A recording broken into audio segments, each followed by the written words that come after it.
మామూలుగా ఒక hero cinema పెద్ద ఫ్లాప్ అయిందంటే ఆ తర్వాతి సినిమా మీద ఖచ్చితంగా ఆ ప్రభావం ఉంటుంది. అయితే లాస్ట్ మూవీ ఎంత పెద్ద డిజాస్టర్ అయినా తర్వాతి సినిమా మీద ఆ ఎఫెక్ట్ అస్సలు పడలేదంటే అలాంటి హీరోల్నే సూపర్ స్టార్లు అంటారు. పవర్ స్టార్ పవన్ కళ్యాణ్ ఆ కోవలోకే వస్తాడు. ఒక టైంలో 10 ఏళ్ల పాటు పవన్ స్థాయికి తగ్గ విజయం లేకపోయినా సరే తన ప్రతి సినిమాకు మంచి హైపే వచ్చింది. పంజా లాంటి డిజాస్టర్ తర్వాత కూడా గబ్బర్ సింగ్ కు విపరీతమైన హైప్ వచ్చింది. ఇక ఆ సినిమాకు పాజిటివ్ టాక్ రావడంతో ఎలా వసూళ్ల మోత మోగించిందో మనందరికీ తెలిసిందే. ఇప్పుడు సర్దార్ గబ్బర్ సింగ్ లాంటి డిజాస్టర్ తర్వాత రాబోతున్న పవన్ సినిమా కాటం రాయ్కు కూడా హైప్ తక్కువేమీ లేదు. టీజర్ రిలీజ్ అవ్వగానే ఈ సినిమాపై అంచనాలు పెరిగిపోగా పబ్లిసిటీ కూడా కొంచెం గట్టిగా చేస్తూ హైప్ మరింత పెరిగింది.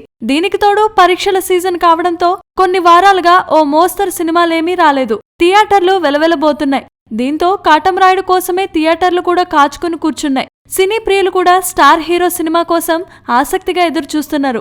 ఇక పరీక్షలు ముగించుకొని ఫ్రీ అయ్యే విద్యార్థులు థియేటర్లో దూకేయడానికి రెడీ అయిపోతున్నారు. మొత్తంగా కాటంరాయుడు థియేటర్లోకి దిగే సమయానికి హంగామా మామూలుగా ఉండదు. ఇక ఈ చిత్రాన్ని తెలుగు రాష్ట్రాల్లోని కనీసం 80% థియేటర్లలో నింపేస్తారని ఒక అంచనా. కాబట్టి నాన్ బాహుబలి డే 1 రికార్డులను భారీ తేడాతో కొట్టేయడం ఖాయమట. సర్దార్ గబ్బర్ సింగ్ సినిమానే తొలి రోజు 30 కోట్ల షేర్ రాబట్టి సంచలనాన్ని క్రియేట్ చేసింది. ఇక కాటంరాయుడు 40 కోట్ల మార్కును అందుకున్నా ఆశ్చర్యం లేదని ట్రేడ్ పండిట్ల అంచనా.